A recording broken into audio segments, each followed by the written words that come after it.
Can you screenshot view once on Instagram? In order for you to figure it out, let's jump right into the video. First thing first, you need to head over to your application Instagram. Enter your login credentials and make sure you are logged in into your specific account. Once you have been logged in, it will land you on this page.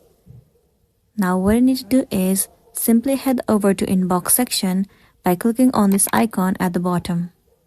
Once you're inside the inbox, head over to the DM of the person that you want to take the screenshot. Right here you can see this person has sent you view once photo. Click on it. Now if you're screen recording or taking the screenshot, it automatically says you can't screenshot or record this. It's only meant to be replayed once. And even if you take the screenshot, it will show you the same interface, which means that it is not possible to take the screenshot of view once photo. You can only replay once. If you really want to take the picture, then all you gotta do is simply take the picture from another phone and then only you'll be good to go. So that's the end of the video. If this video helped you, give it a like and check out our next tutorial. Thank you.